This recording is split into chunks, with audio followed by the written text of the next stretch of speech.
Sometimes in politics, especially Kenyan politics, it may not be very easy to see things coming. But at other instances, it is very easy to see that something is coming. Even if you're not very sensitive, you can look at what is happening in the country and immediately sense by yourself there is something coming. And the truth is, there are very many crazy things happening in Kenyan politics at the moment. And it is just common sense. How long will the center hold? Okay? That was just food for thought for you as I begin my video today, which I will begin in a slightly different way, with a riddle for you. A political riddle. And you have until the tail end of this video to figure it out. In Kenyan politics at the moment, which is the easiest way to completely finish somebody politically? Okay? And a big hint, even UDA are using this method at the moment. Interesting riddle. Okay? Which is by far the easiest, very easy to finish somebody politically. Please chew on that. I will give you the answer towards the tail end of my video today, which is about some major developments in the Cyrus Jirongo Manenos. Twende kazi.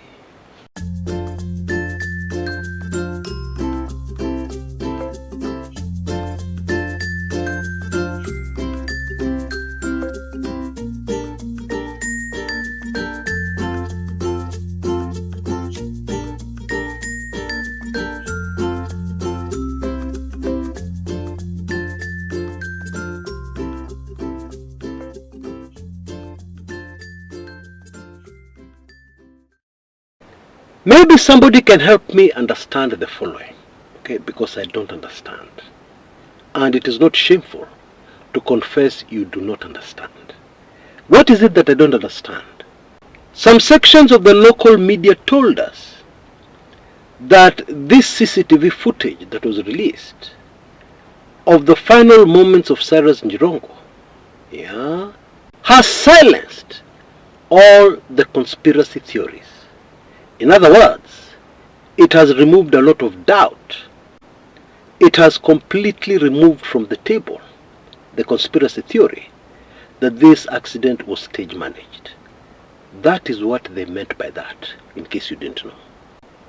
Now, why I don't understand is because that CCTV footage, which was limited in many ways, did not in any way, in my opinion, change anything. Maybe that is the narrative of some bloggers to try and convince us that something has changed. But it changed nothing. In fact, there are a few things I saw on that CCTV that convinced me even more of the possibilities of a setup, which I want to discuss very quickly here on my show today. But before we get into the nitty-gritty of this mind-blowing manenos, please allow me very briefly to mention our sponsors for today's show, which is a 50 by 100 plot in Isinya, in a gated community called Diaspora Village. Now, some years back, I lived in Isinya, very beautiful place on the plains of Masai land. And the person looking to sell this property is a dear old member of this channel who has supported us for a very long time. And the asking price is only 2 million negotiable.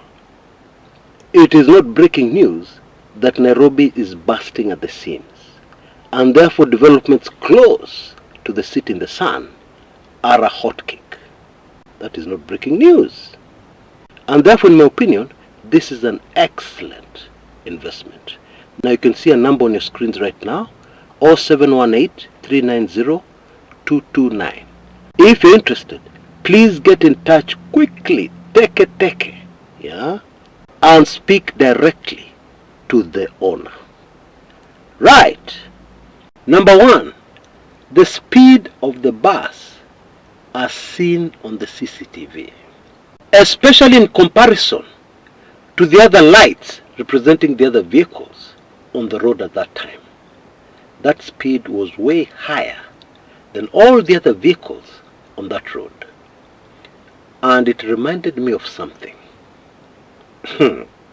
It reminded me of a plane taxiing for takeoff. It also reminded me of some footages I saw a few years back of collision tests, where a vehicle is put at high speed to collide so that scientists can observe what the effect is. Yeah. Of course, the whole idea being to improve the vehicle, and especially at Mercedes-Benz. And in my opinion, to confirm this, the bus, after the collision, dragged the vehicle of Jirongo many meters down the road. One of the ways that would have happened, and there are very few ways this would have happened, is if the driver behaved in a very strange way. What am I saying? They did not apply their brakes, and that is why the vehicle was dragged so far down the road. I'm sure you get what I'm saying. In a normal accident, you'll agree with me, the driver would have applied brakes sooner. Even if he feared that the bus was going to overturn, you will also agree with me, he would have applied the brakes sooner, when the bus had slowed enough from the impact to rule out the possibility of it overturning.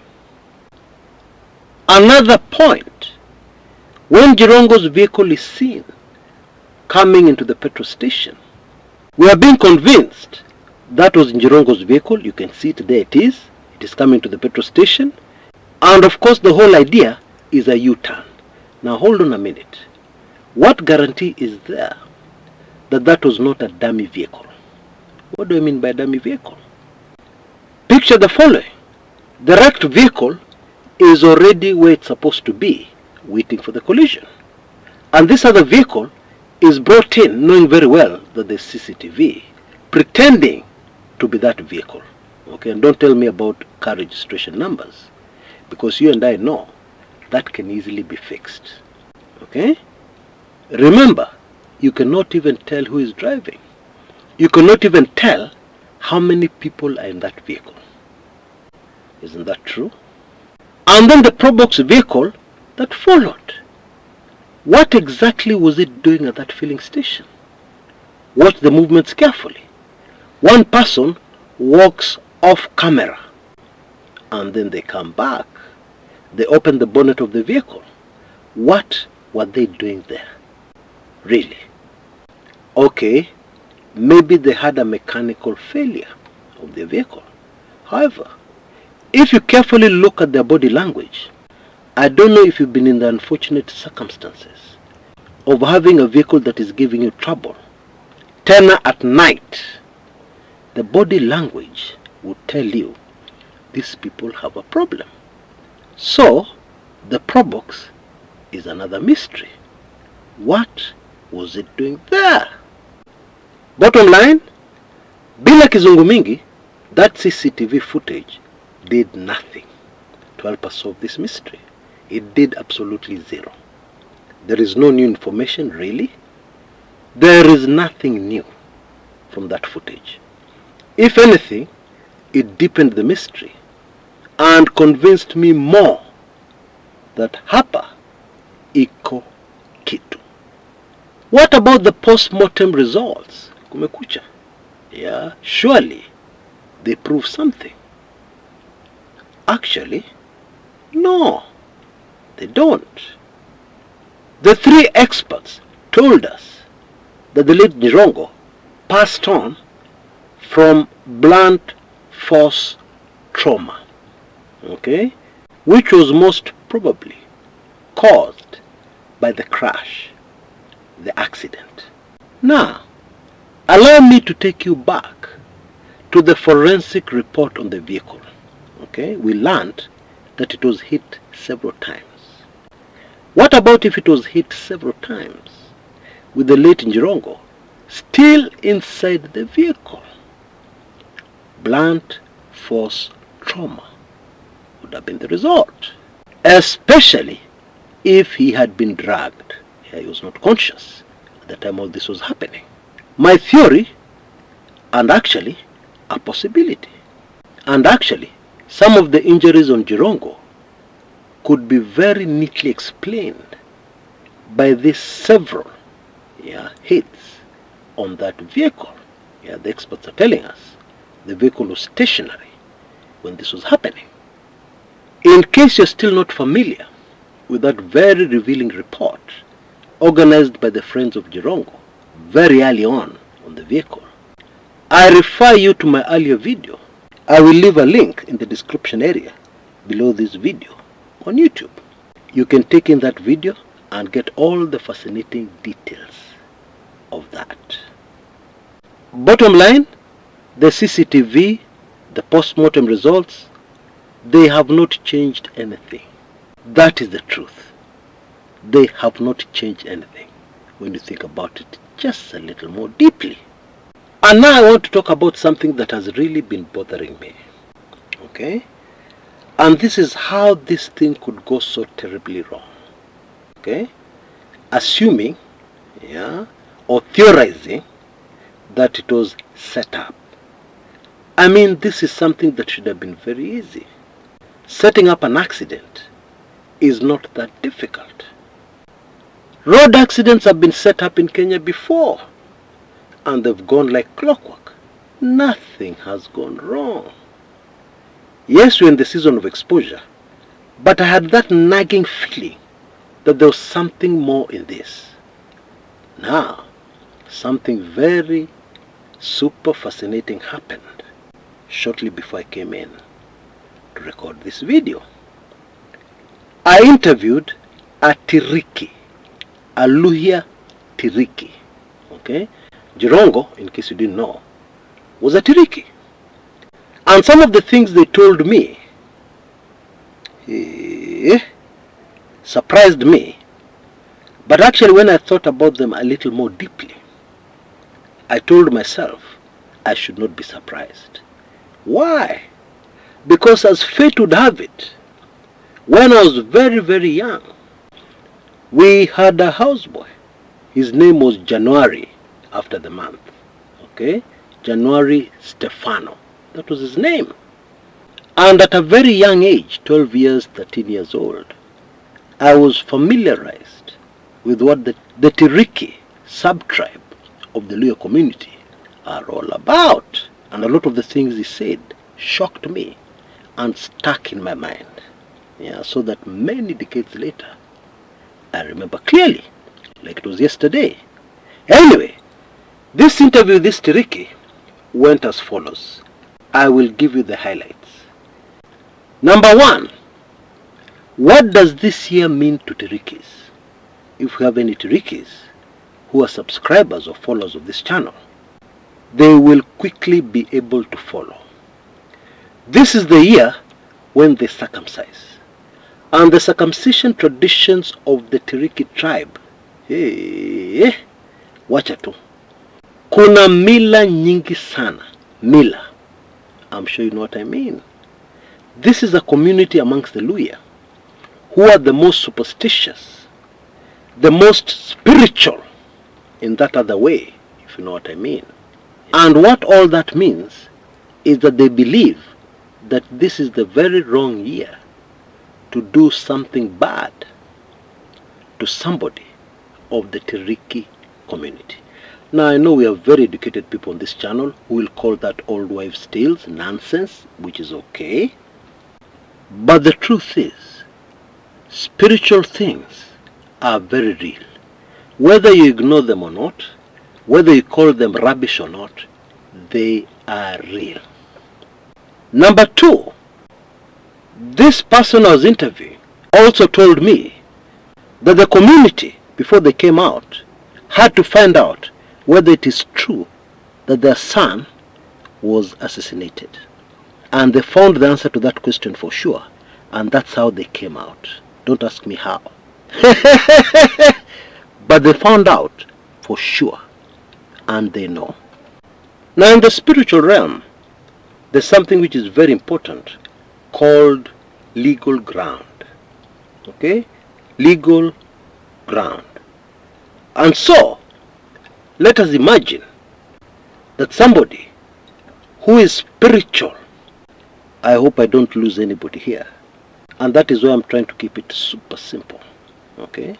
And so, if somebody who is spiritual on the other side, a Bible believing person who worships the Most High, living God, goes on their knees in prayer to stop any avenging spirits against the people who did this, they will face a very big obstacle called legal ground.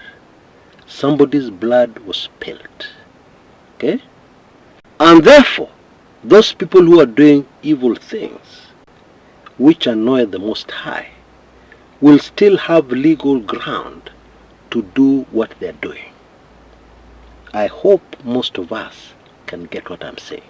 In my opinion, this explained to me one of the reasons why so many things went wrong with this particular setup, if it was a setup. Too many things, way too many things went very terribly wrong. Okay? So many that I just felt, hapa iko kitu. Yes, we're in the season of exposure, but there were too many things that went wrong. Right from the beginning of this operation to this very minute, we are still seeing information after information telling us this was not a normal accident. Okay? The latest being a controversy over who owns Climax Bus Services.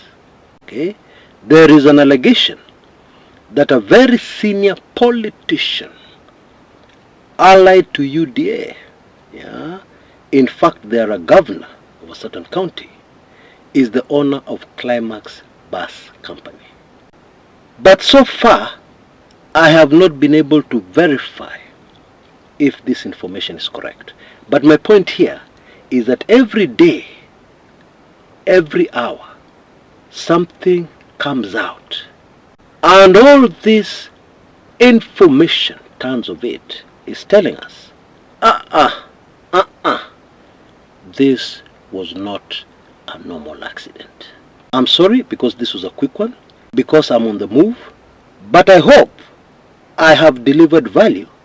I have delivered enough food for thought. Now the answer to that riddle.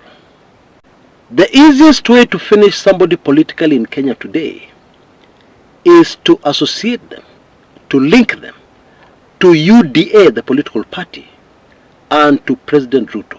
That is the easiest way to completely finish even a very senior politician within the opposition. You know, you cannot assume that the people in UDA do not have brains. They do, and they're thinkers. Indeed, many of us will remember this very same ploy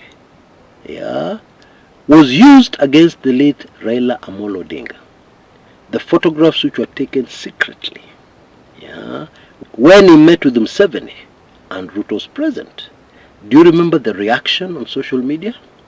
You will also remember that at that time, alikuwa bado hajaingia box. He had not yet joined the broad-based government. I heard that one. Somebody saying, huyu mtu anajaribu kudefend Gachagua. No. What I'm saying is this. In the campaigns which are coming towards the next general elections, you can be sure in parliamentary seat races, in gubernatorial elections, in every kind of competitive elective race, one of the dirty tricks that will be used by people to deal with their opponents is to invent a connection with UDA or Ruto and that will be enough to finish all their votes. Why? Well, the answer is very obvious. Because of the anger amongst Kenyans right across the country right now against the UDA government and against President Ruto. Okay, it is not me who created it. I'm just reporting what is on the ground. It is not me who convinced Kenyans, oh, hate so and so, hate UDA. No. It is the truth of the matter. Nothing but the truth of what is happening on the ground right now. And I know most of us on this channel will agree with me 1000%. Now, very quickly before I go, the last offer ended, and the latest offer, and again which will only take a few hours, a few days at most, you can see on your screens right now.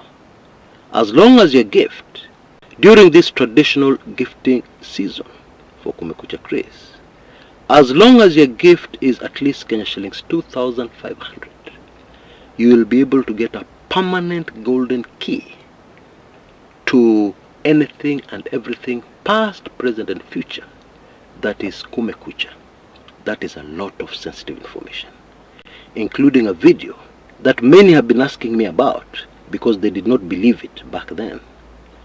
How Baba was finished. Okay? How he was assassinated. Exactly how. Of course, that is included in the videos you'll get immediately. You become a brand new golden key member. Please rush. Details are on your screens right now. Please move with speed if you're in a position to, because this is yet another crazy offer. My very small way of saying thanks to the amazing support I've received from you guys.